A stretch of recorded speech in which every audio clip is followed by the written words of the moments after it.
Well, welcome. This is the Entrepreneurial's Balancing Act, nurturing personal wellness in the busy world with myself, LaDonna Welch,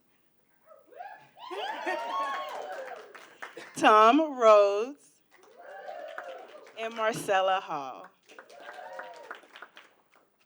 Now, thank you, Olivia. You said a lot that I was supposed to say, so thank you so much. So the only thing left for me to say is, by attending this session, you're agreeing to follow our code of conduct, as well as being photographed and recorded on video.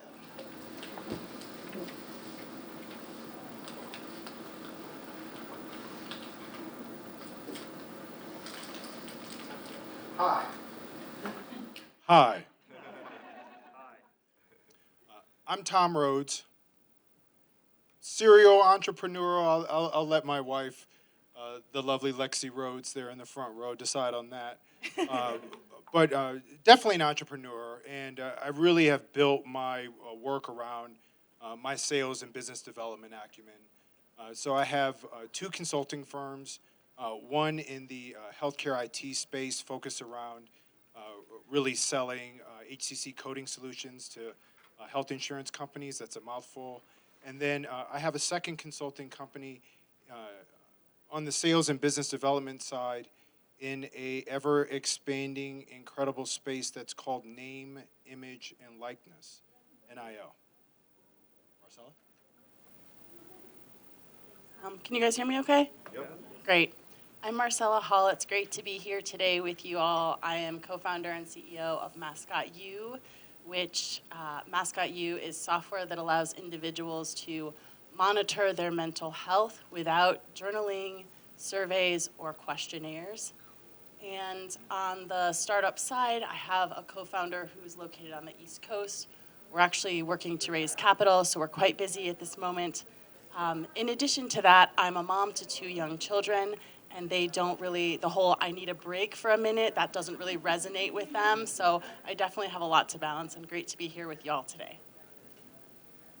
And I am LaDonna Welch, founder and CEO of Ebony Notes.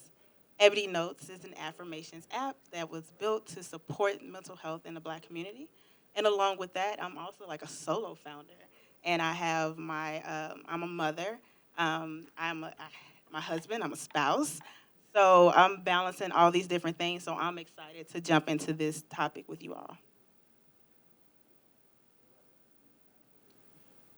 So this slide here we have really is our framework, right? So we really have built our discussion here today around the idea of balancing, achieving that balance in terms of your work, our work as entrepreneurs, and you have an idea there of some of the elements that we're going to talk about here today in terms of work-life balance and time management, and et cetera.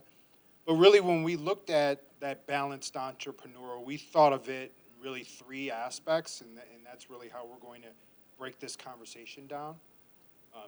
Healthy habits, mental wellness, and financial wellness, right?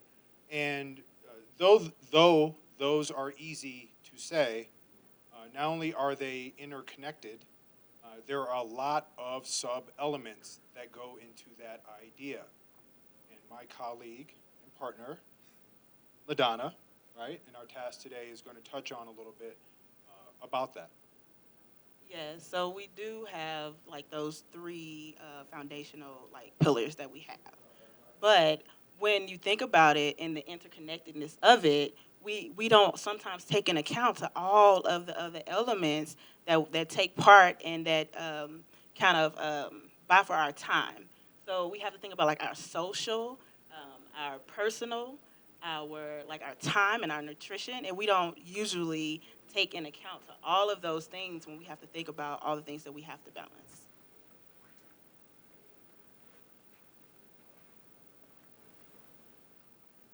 So I think a common theme that you all are going to hear today is that everything is interconnected. Even so, we do have different strategies that we want to share, but I think that's just kind of a common theme of it's not just my physical wellness or just my mental wellness or just my financial wellness or just my whatever X wellness, but really everything is interconnected. So we have some things up on this slide, and it's probably things that you've heard of before, of focus on your nutrition and getting enough sleep and exercising and all of that. And I think what I'd love to share with you is sort of just like what's worked for me from a healthy habits perspective. For me, just as on the startup side, I will have a priority for that week or for that day. I do the same thing on my well-being side, and I have a priority for the week or for the day. And I actually put it in my calendar and block out that time, just as I would with a client meeting or other work-related meeting. So it's in my calendar, and it's there, and I'm going to do everything I can to achieve it. Now, if priorities are shifting, we've all been there, where maybe suddenly, my child is sick or something happens, so then my priorities might shift, and what was my number one priority is now a little bit on the back burner until I can get back to it. But that's really been helpful to me is sort of blocking out that time. And then I did spend some time last summer, and I read a lot about different nutritional strategies. I read about intermittent fasting, and I decided that I wanted to try some of those things. And I did have success with that and found that it was helpful to me, and I felt well doing some of that IF. I felt well removing sugar from my coffee that I like to consume daily or multiple times per day. So those are just a few things where I thought, okay, I can make a decision and try it out. And if it works, I'll just keep doing it and keep doing it and keep doing it. And so that's been incredibly helpful for me. I just want to add that when when you're an entrepreneur or you have like a business, and then you have to balance like life and family and tracking things and all the different things, sometimes we forget about ourselves. And I like to agree with Marcella about using that planner and blocking out time. And for me, I live by my calendar. Like I put things in my calendar to help me remember that I need to take care of me. I'd like to add, from my perspective, and when I see this slide and we did the presentation, I thought quite a bit about the self-care aspect of it. I think it tends to be taboo, and meaning there's the impression that as individuals, as entrepreneurs, right? You're the pillar of all strength. You can have no weakness. That sort of thing, and I don't need the mic. That's literally here for show. You sure? They're recording. It's like they're recording it. Oh, I'm sorry. I do need the mic. Hello? Okay, is that better? All right, thank you. Now really project into it. That's funny. See, I'm not told often that right you can't hear me or right that yeah that. Recording, and so we need to know everything you're saying. Very good, very good. So I was just making the point about self-care, right? And for me, that exercise, nutrition, and sleep balance on a day-to-day is really, really important. So for me, exercise is a combination of physical and mental meditation, core power yoga. I've taken about 550 classes over the last 5 years, right? I get over 100 in a year, so it's a real thing, about 3 times a week. Marcella made a great comment about IF, intermittent fasting. And I've changed my diet quite a bit, too. I think they call it pescatarian, right? And that's made a big difference in my life. If you knew me a couple years ago, you knew me to be about 45 pounds heavier. And then in terms of the sleep, and this was the one that I didn't honor as much as I needed to. And Kobe Bryant, I think he got this right when he said that sleep's a superpower.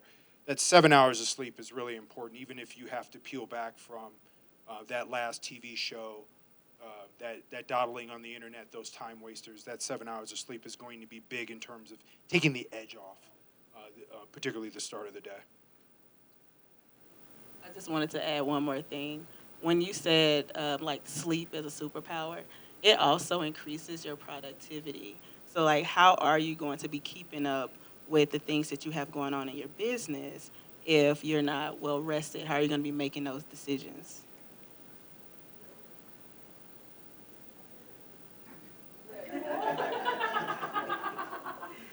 All right, so now I'm going to tap into mental wellness. Um, with mental wellness, I feel like it's all about being intentional. It's all about being intentional in your awareness because if you don't know, you can't even take steps to kind of fix it and to kind of adjust it. And with mental wellness, some of the things that I like to do is journaling. Of course, Ebony knows and those positive affirmations. I like to speak positivity into myself. I love positive self-talk.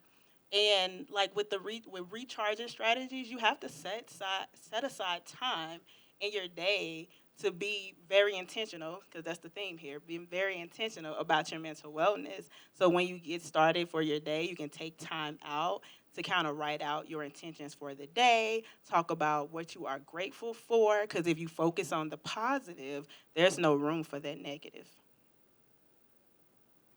Oh, sorry. We're sharing now. we're sharing.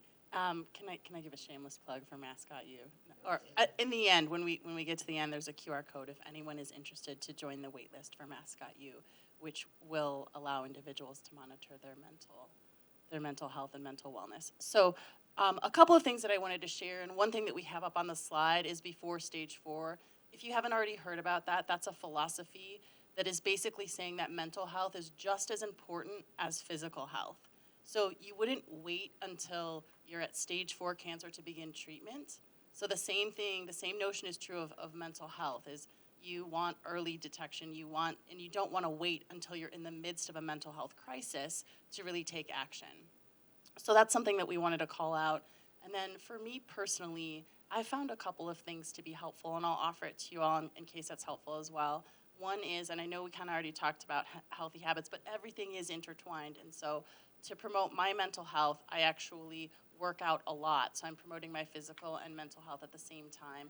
And I'll carve out time for a bike ride or to go to the gym and do some chin-ups or whatever, and I'll set goals for myself for each of those things. So while I'm promoting my mental health, my physical health, I'm actually having the benefit on the mental side as well.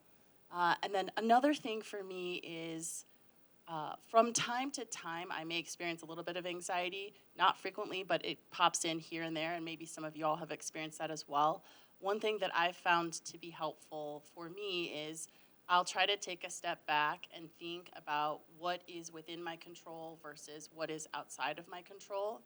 And anything that's on the outside of my control, I kind of just try to let that go because I'm not in control of it. So I'll just let it go. And then I kind of zoom in on, okay, well, what's actually within my control? And what are some actions that I can take that might help me to get to my desired outcome? And so then by taking those actions, I've found that sort of the anxiety will kind of fade and subside, and I'll feel that I'm in a more peaceful, calmer place. So just want to offer that to you guys as well. Certainly wouldn't call myself out as an expert in mental wellness for entrepreneurs, but I do have a system that I use, and I'd like to share it a bit quickly. I think of it in terms of surveillance for triggering events, right? So I want you to think of like, how are you feeling between the ears, right? Like uh, what's your level state, right?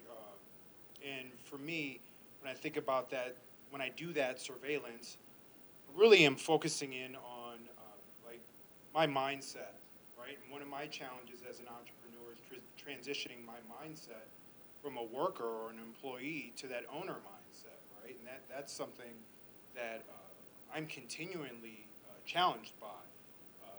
And I make it part of my day-to-day to condition myself mentally to kind of ramp that down. And related, embracing the fear of being an entrepreneur, right? Because this is a scary thing on many levels, especially when you're used to being a W-2 employee, right? And then combined also with the presence of anger, right? So for me, um, real life, I live in reality. I have to balance the challenges of being frustrated, which can bubble up to anger, just in terms of managing my social determinants of health, right? So then, in terms of the tools that I use, part of my coping strategies, deep think is really important to me. I need time. It's typically early. I'm a parent, so 4:30 to 6:30, I'm creeping around the house, drinking coffee, writing notes, watching YouTubes, dreaming about what I want my day to be, what I want my week to be, and setting those intentions. The other tool that I love are I use Hemingway bridges consistently on everything.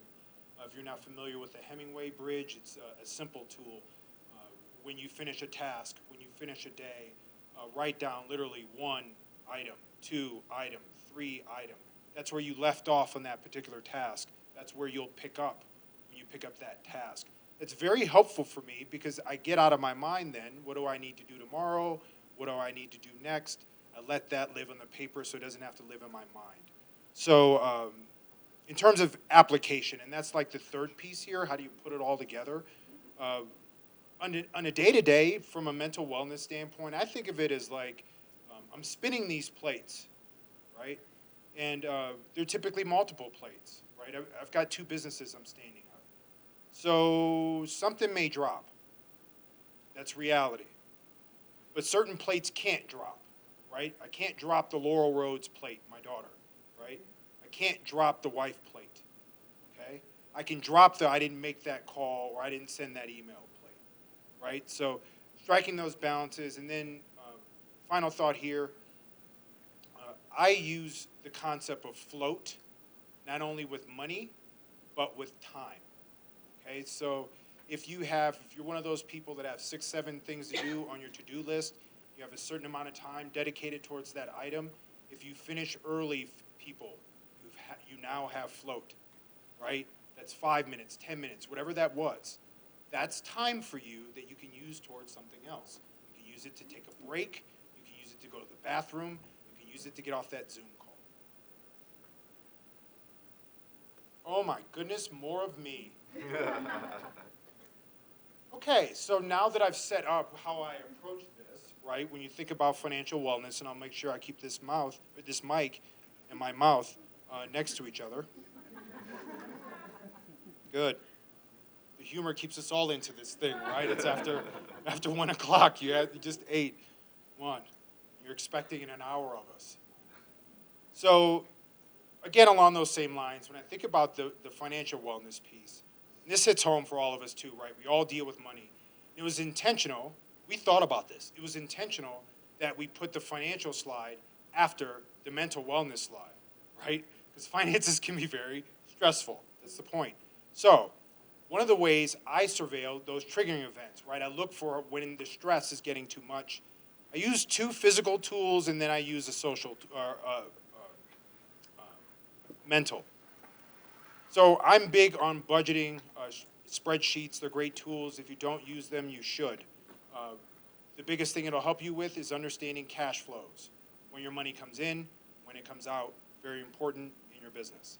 Second, banking app, right? They do really good these days. They let you know like where you're at any given point in time. They'll send you notices. I'm in it often. And lastly, gut instinct. It's really important, especially in our days of data, that you don't ignore one of the best pieces of evidence you have in your life, which is your internal voice. You've been managing money for a long time through a lot of stages. Listen to your internal voice. So tools that enable my coping strategy. 1, remaining a lifelong student. I'm constantly learning. I got my MBA in finance relatively late in my career. I'm studying for my CFP, in part so I can understand the tools of money and finance and how to use them. Okay? Second, the power of compounding interest. It is a big deal. Good, I hear some reactions from the audience. That is huge. So it doesn't matter how much you're saving, right? But find ways to use compound interest to your advantage. I grew up as a poorish kid, right? So the key for me was changing my relationship to money, the psychology of money, how I thought about money, okay? And this was key for me because my goal is to balance our family and the dream of being an entrepreneur, right? And to do that, I'm going to need to be very good with my finances. Tom has all the tools. Tom has everything, all the tools. Reach out to him later. He's got a wealth of knowledge, pun intended. So One thing that I just wanted to share is, and this may resonate with a lot of startup founders, you may be in a situation where you are trying to raise capital, and so you don't have yet a salary for yourself, and so you're going a period of time where you kind of don't have any income, anything coming in. And I think sort of everything is a trade-off, and prioritization is incredibly important. It's also important to understand how far can your savings take you? What is your runway? And to kind of have some plans in place of, well, if we can raise this round by X point of time, then this. If not, then my contingency plan is this. If that doesn't work, then plan C of plan A, B, C is this. And so it's always good. It's always good to have some plans in place. But to me, it's really all about a trade-off and what is your priority. So as you're kind of navigating that, and especially for someone like me, I've got 2 children, it's always a decision of, okay, well, I can choose to spend on this or I can choose to spend on that. And what does that mean for my kids, right? If I put them in soccer and swimming and all these things, then I'm going to spend a little bit less over here if I make this other decision. But for me, it's really all about thinking, what are my priorities, and then spending according to that. And also having those timelines in place can just help you to feel that you're sort of approaching this and navigating this in a organized and planned way versus in a more chaotic way of, hey, suddenly now I've got this and I didn't realize that this was coming due. So I think just having that plan in place can be incredibly helpful. So when it comes to financial wellness, for me, it kind of helps that my business bestie is like a financial planner. What are you, a financial coach? Okay. So, like, she keep me on my toes. I'm like, was that in the budget? So you need someone like that on your team, and you also need to know when to ask for help. Because, like, before a stage where you don't want to wait until you're drowning to try to reach out, because now what if you're so far gone and no one can really help you, or it's going to be hard for that help. And with that, I just want to talk about how, like, your financial wellness also affects your mental wellness, which also affects your overall health. Because if you can't pay your bills, you feeling a certain type of way, and then you probably ain't eating right. I mean, all of it. Like, we just gonna order a pizza. I don't know. Like, so you're not doing the thing. So all of this is because, like, it's all interconnected. And the last point I want to make is having you know how a business or a company has like an advisory board? You should probably have a personal advisory board. Someone to check you when you need to be checked. Someone, maybe there's multiple people. You need to have that person who will check you. You need to have a person that you can reach out to, like when you do need help, like, or maybe you need a sounding board. Maybe you need someone who's just gonna listen to you talk, and that's it. They're not gonna tell you anything. They're just gonna listen. So as far as all of this goes, I think that having that personal advisory board will help you in all the different areas, because it just makes sure it's also it. Sorry, it's almost like it assures that you don't fall. And actually, if folks are looking for a personal advisory board, there's a company out there called Peadbo. Check out Peadbo. Yes, Peadbo. Yes. Check them out. They are Techstars company, Techstars Detroit 2022. Yeah, so great. We are going to, I think we're gonna open it up to Q&A in a minute, yeah? Okay, cool. Oh, awesome. Okay. So before we open it up to Q&A, we really just wanted to kind of synthesize this for you. And the common theme here is your wellness is all interconnected.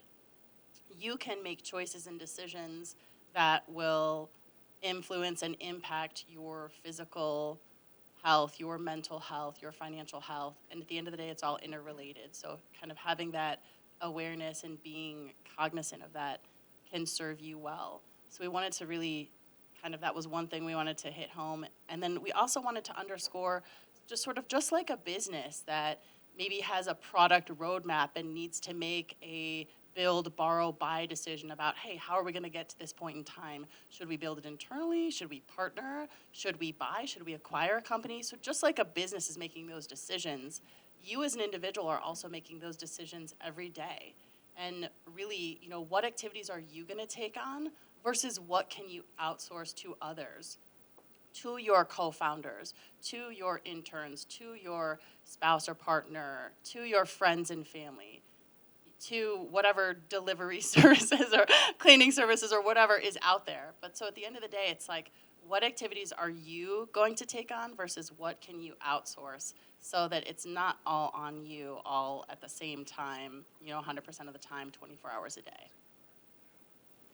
I wanted to grab one of the items here before we transition to open floor and in Q&A and possibly story time, depending on how much time we have left over.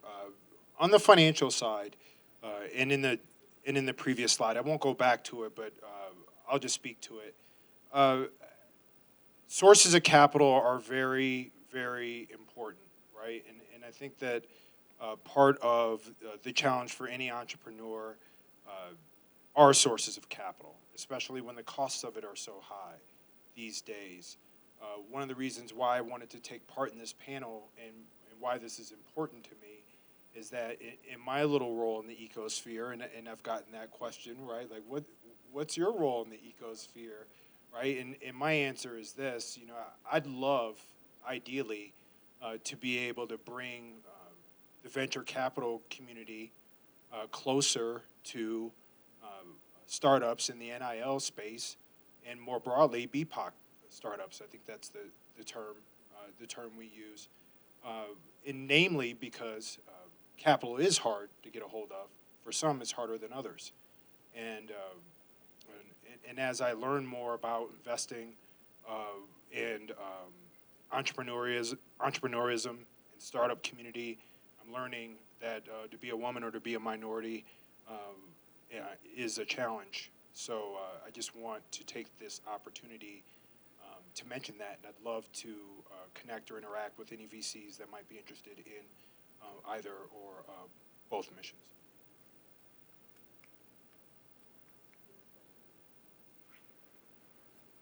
No, we're doing questions. Not getting off the hook. Yeah.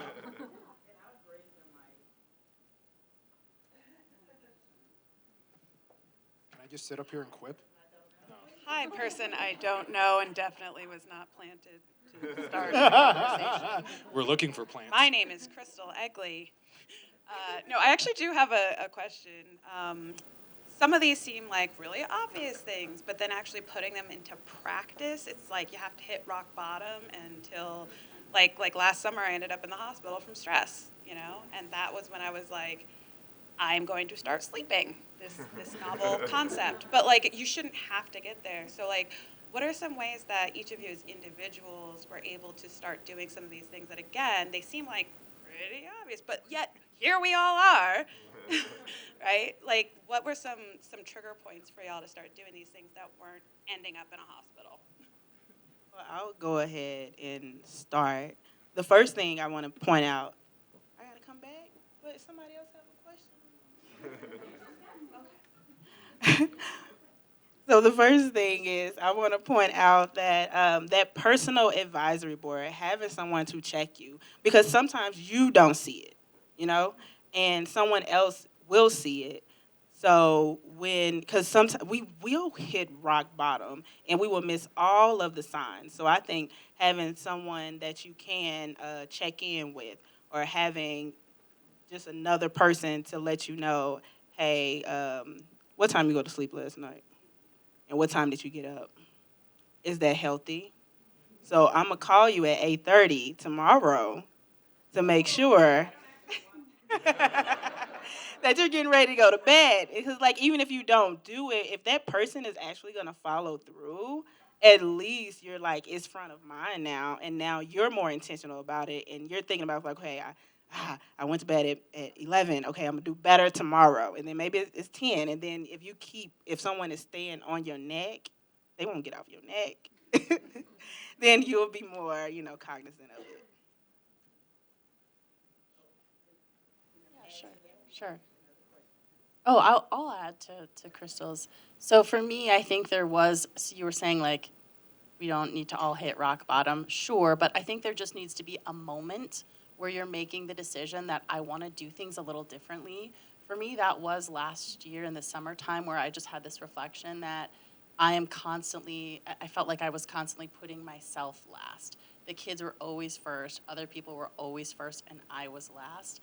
And then it kind of goes back to that, well, then am I always pouring from an empty cup? Like I need to fill my own cup up first. I need to be the best version of myself. And if I spend a little bit of time here and there to affect that, I will actually be a better parent.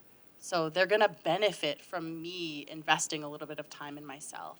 So when I had that realization, that's when I got a mountain bike and I started kind of putting in my calendar time to work out, time to go to the gym. And that's when I started thinking more about what was actually eating and consuming.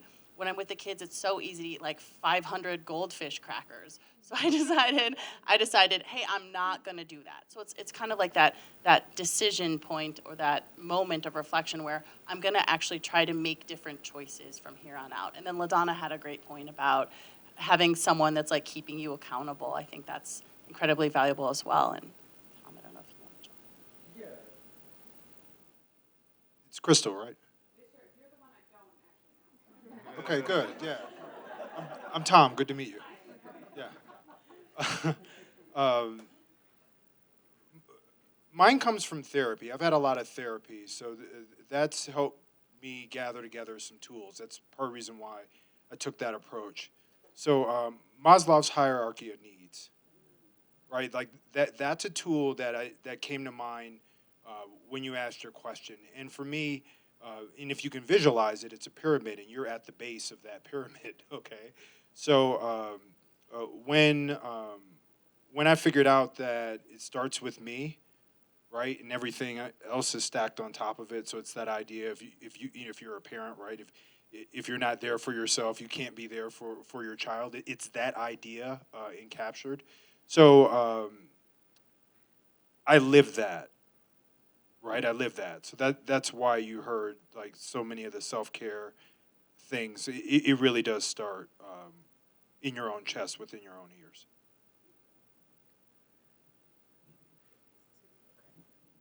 So I want to go into more of the structure of what we're talking about. So specifically, I know Ebony Notes has a great planner. I'm also looking at what planners you use in addition to what tools you use to structure your days. I know you mentioned the Hemming Bridge. There's like, Pomodorian method and things like that. So I want to know like what tools you use and then specifically what planners you're using.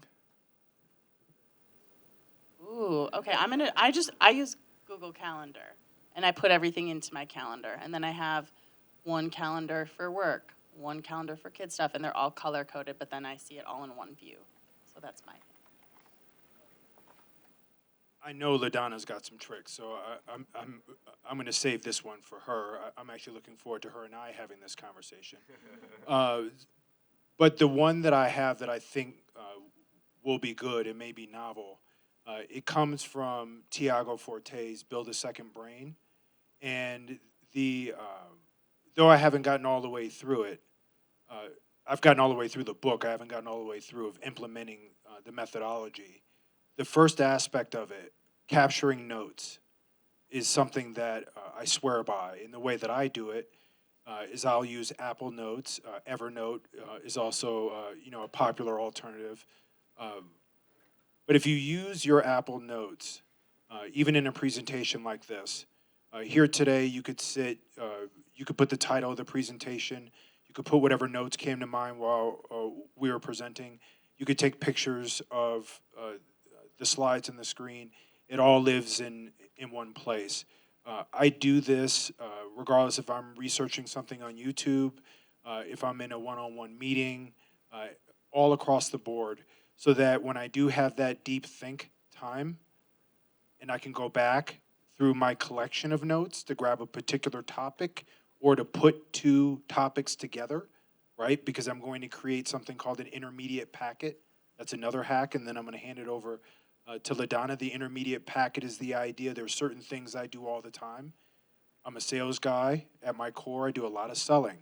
So there's certain ways that I frame emails that are templated.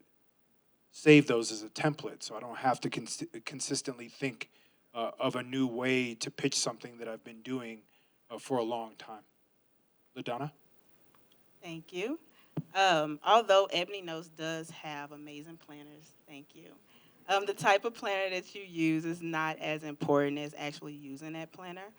And I would say that I personally have like themed days. I have days where I'm gonna focus on certain things. And then I look at my priorities. Like what are like I have to get done versus if I have time, I'll do this. And kind of using that as your checklist. So then when you do those have to get done things, it works with your mental. It makes you feel a little better because you got something done. And then maybe you get a cookie if you get some of those, maybe if I get to it. And I also do like color coding within my planner, and as well as I live by my calendar on my phone. Like there are alerts. So they're like, okay, it's like deep work time where like you can't reach me because everything is turned off because I am supposed to focus on those top 3 have to be done today items. I'll let somebody else ask. Are That's you all right. sure? Yeah, she had one right here. Okay. Okay. Oh, what's your response? You want to respond? Come on. Go ahead. Regarding planners, like I'm a planner girl. I love planners. I use Panda Planner, and there's specific times set out for morning, affirmations, evening, your whole day, and Rocketbook has a reasonable one. Did you say rocket recovery? Rocketbook.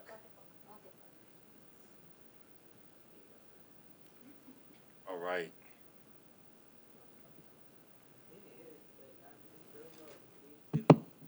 Okay, I'm gonna try to do my best to talk as loud as possible then. Let's see. So my question is about, it's kind of like what the first question was about. I really am interested in getting really practical. Like that slide that was just up before that one had all these areas of life that we're in as entrepreneurs. And I think getting really practical with personal, mental, social, financial.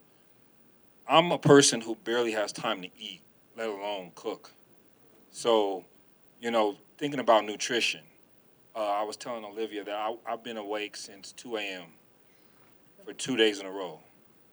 So it's like I'm busy. I really need practical solutions. One time somebody told me, put your phone in a different room if you really don't want to see it. That really helped me. I heard that you should maybe meal prep 1 day a week to kind of help your nutrition. So give me some more practical stuff in any one of these. I'll take it. Okay, Tom's plugging intermittent fasting. Okay. I would ask, and I'm curious about this, so it's not judging, it's a place of curiosity. Waking up at 2 a.m. Yes.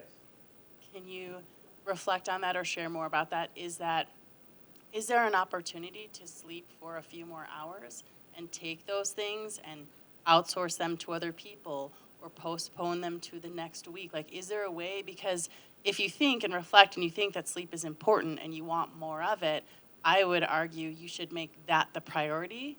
And whatever's in there at 2 a.m., 3 a.m., 4 a.m., like, figure out those things and how you can shift those to other people or to other moments in time in the future. I would say the answer to that question is yes and no. There were some things in there that I absolutely had to do, and I get your point is maybe distinguishing those things and maybe saying this is the must-do. That way I might be able to recoup maybe 2 more hours of sleep or something like that. So I understand that. But some things yes, some things no. I can relate to the 2 a.m. comment you just made. When I can't sleep or don't sleep well, and mind you, I'm up at 4:30 on the regular, right? So me getting up early is 3 in the morning, around that time where you're deciding on do I go back to bed or do I even go to bed, right? Just keep rolling, right? And for me, what I've found, and I do one time for your question, We all do. For me, what I've found is the exercise piece.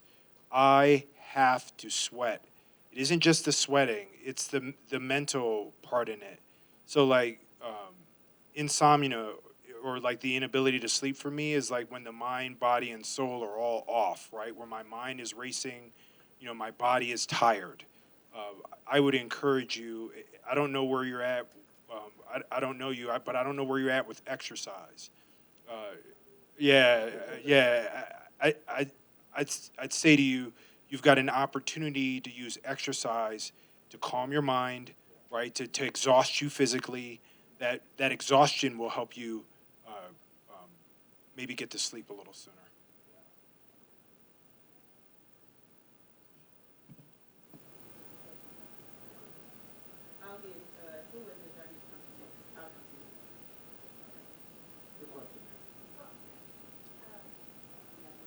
Thank you. Thank you for this presentation and for sharing your tips and practices. I'm curious to know how, or if, I'm sure you have figured out when is your best productive time. Are you saying like from 4:30, 6:30? But I'm assuming it's your kids are sleeping, so that's a good time. Okay, how do you experiment with that to really find your peak time for productivity? I learned in college. I was a college athlete. I was an athlete in college. I played football. I was an athlete in college. I played football. University of Wisconsin. Shout out Barry Alvarez. And I was on the basketball team. And we made a Final Four in 2000. Both of those sports have two things in common. Practice is early. So when you're in school for 5 years and you're constantly having to be at practice at 6 a.m., not wake up, at practice at 6 a.m., year round, you just start to kind of get in the habit of being up at 5 in the morning. So then I just stayed with that habit. And what I figured out once I started to mature, that time wasn't to go out late and drink till 2 in the morning. That time was actually for me to sleep so I could get up early and then have that time before the day gets going. And I've taken that habit from my athletic years, the time in college, and brought that forward into my life. I think it depends on the person because one person may be an early bird like myself. I wake up early, and then by 7 p.m. I'm yawning. So I know that in the evening hours, the work that I'm doing is not quality work. So I think you as a person will know that what part of the day is like your most productive time. Maybe it's midday for you, but I don't feel like you should try to force like I'm gonna get up and do everything in the morning if that's not your time. So you just think back to see, okay, throughout the day, when do I work best? And then kind of structure your day around that. So maybe you sleep later and you go to bed later. Or maybe you go to bed earlier and then you wake up at 4 a.m. But you can't do both, if that makes sense. So you can't go to bed super late and then wake up super early.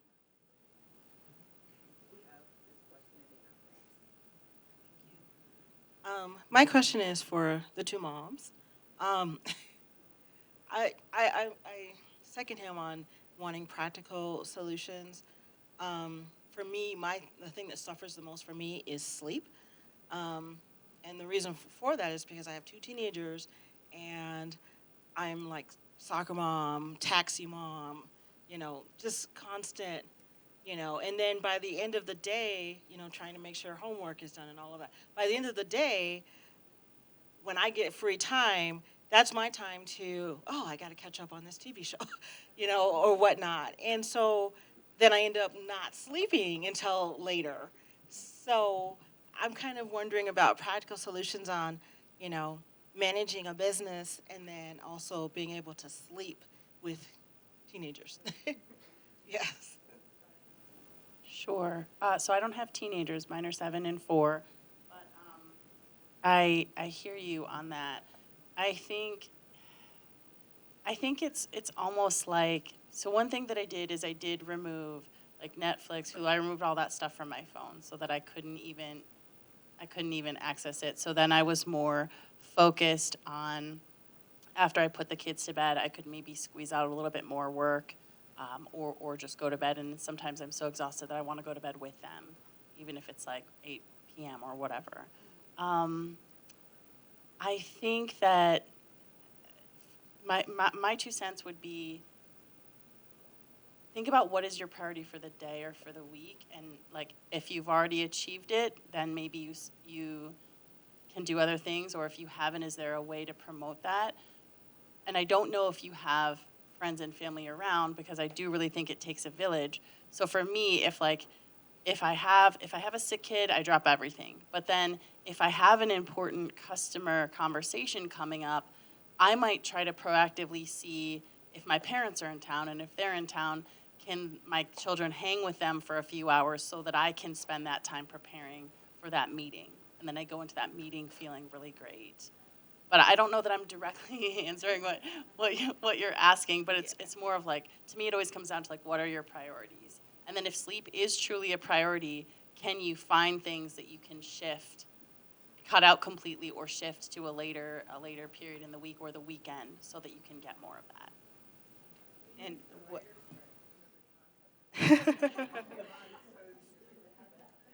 So what I'll say is that I'm gonna do 3 different things. So the first one is like having like a theme day.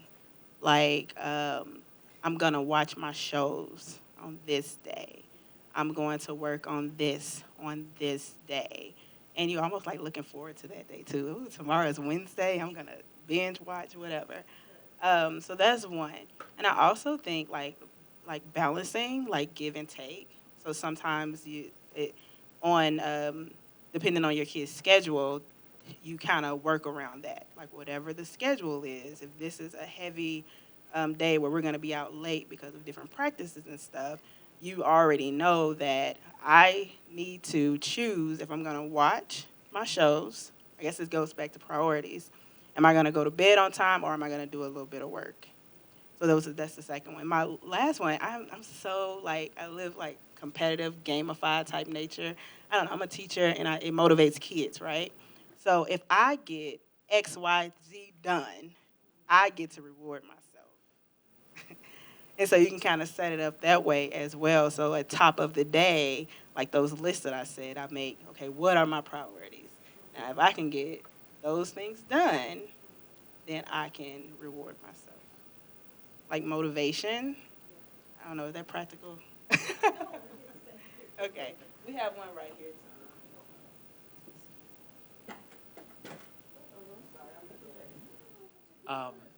First of all, thank you for your time. This is a really important topic, and it's really cool that this is part of this week. And I totally agree with your statement about like removing clickbait and anything scrollable from your phone saves me a lot of time. But I was wondering what you guys think about just the whole concept and idea of going through everything that you're doing and identifying, do you say yes to too many things in a day? Do you agree to too many things in the future that then make your future busier, and you get there and you're out of time again because maybe you're saying yes too much? And have you kind of looked into that, and has it made a difference? The first thing I'm going to say is no is a complete sentence. No explanation needed. We're not thinking about it. I can't do it. And the answer is no.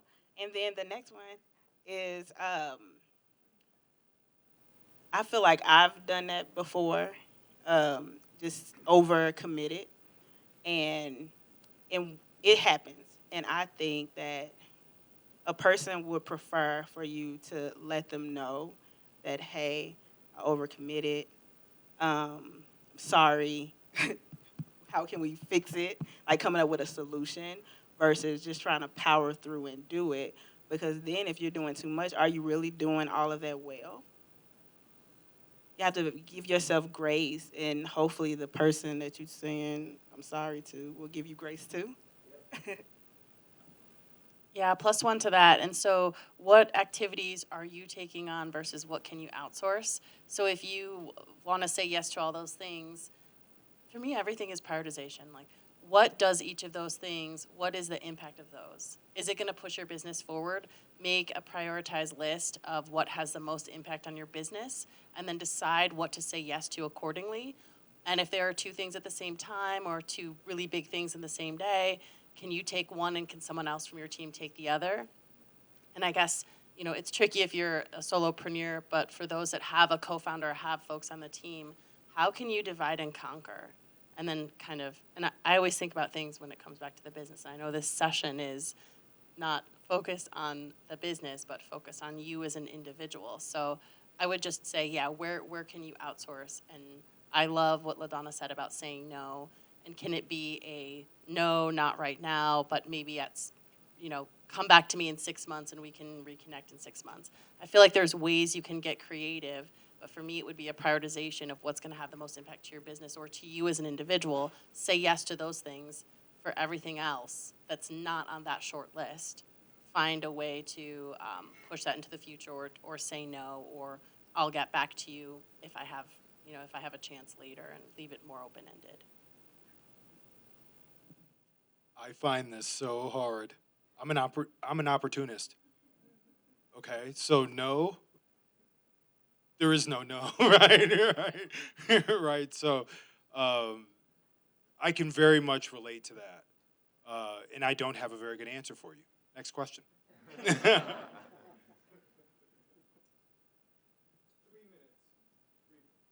So I wanted to say, first of all, thank you so much for including this topic into Startup Week, because this is exactly something I've been struggling with for 25 years as an entrepreneur. And so I wanted to just share, I've already learned some really great solutions today in this session that I hadn't heard of. I've never heard of a Hemingway bridge before. That's fascinating. But I wanted to share a couple of hacks that have helped me. One is to brush my teeth immediately after dinner and get into pajamas. That way, when I'm sleepy and I'm ready to fall asleep, I don't have to interrupt that cycle and get up and brush my teeth. That's actually been revolutionary for me. And then the second one is more to do with the nutrition and the ability to eat healthy meals as part of nurturing our internal systems. And that one, for me, is actually something I invented and patented, and it's called Glorious One Pot Meals. And if you go to gloriousonePotmeals.com, you can get a free shopping list, so you can stock your pantry and your freezer full of healthy foods, and you can throw together a dinner in 15 minutes that will be super nutritious and nourishing for you. That won't take a lot of time. And I find that if you are well-fed and you're getting your nutrients into your body, you're much more effective in your day-to-day life. Glorious, GLORIOUS, potmeals.com. Awesome. Thank you for that. And I think we've got another question right over here. This will be our last one, but you can find us all. Okay, two more. I can be super quick. This is like a practitioner's guide, kind of like we just got. This just helped me a ton, so I just wanted to throw it out there. And it's funny because it's like an old adage that you would think is just kind of a joke, but for going to sleep, I drink warm milk, and it works wonders. I don't know what, there's something about that. There's like some psychology. It like totally turns my brain off. So I found myself watching TV shows or something late at night to kind of help calm my brain down before going to bed, but it takes a lot more time. But if you heat up some milk in the microwave, and if you find that distasteful, put a little bit of honey in it, it goes down real quick, and you immediately lay down in bed, you'll go to sleep. So. Love that. I see Tina back there. Okay, so yeah, don't be scrolling or watching TV late at night or drinking alcohol or whatever, because all those things will impede it. Thank you. I hear all of you are caregivers. I'm sure a lot of us have other responsibilities, whether that's family or not. Can you walk us through each of your daily schedule with time blocks?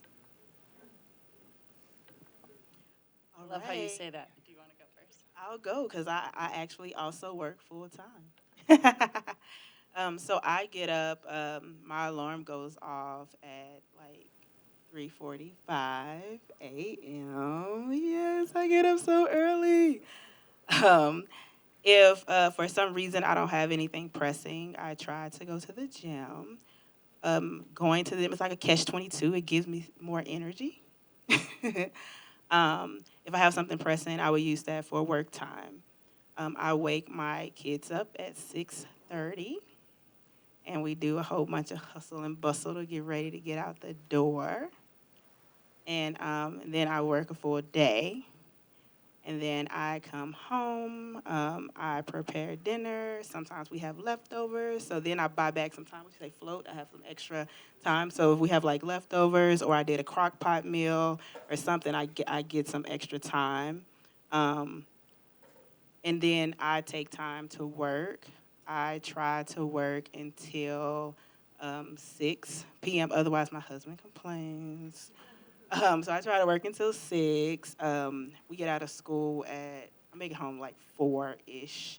So 4 to 6 is dinner, help kids with homework, do some work stuff. And then I start trying to shut down at 6. Now, I will tell you, in the evening, that I'm not the best because I was like, oh, I forgot to do this. I need to go engage on social media. I need to do these things. I forgot. But my husband is really good at being the person to check me. Like, why are you still looking at that phone? So I usually go to bed at a decent hour. I'm already young and by 7, I think I told y'all that. So I'm usually sleep between 9 and 10 on a good day. And then on bad days, I'm not gonna tell you, but that's my norm. That's 2:30, folks. That's 2:30, folks. Time. Yeah, We're at time. I know. And Tina had a question too. Tina. Well, I just wanted to take a second to expound on something that all of you touched on.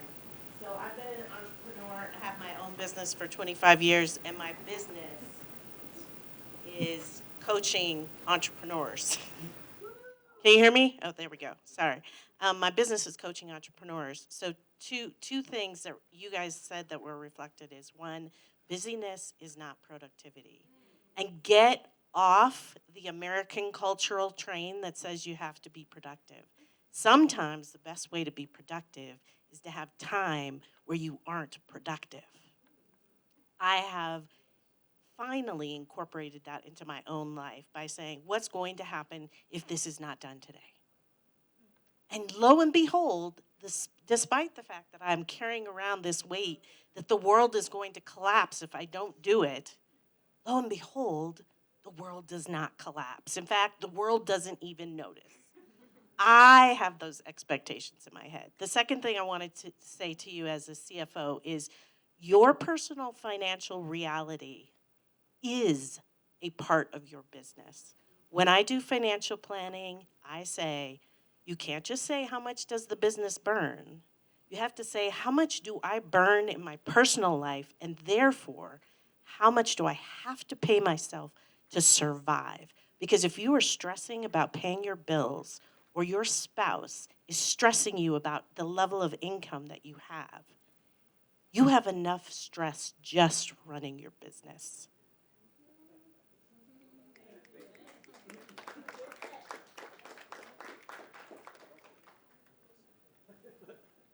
Thanks everyone for joining us today. If you want to get in touch with the three of us, you can. Here's our contact info. If you click on the QR codes, you can find out more about Ebony Notes and MascotxYou. I'm not that fancy. I'm on LinkedIn. You can find me. Please reach out. Love to connect.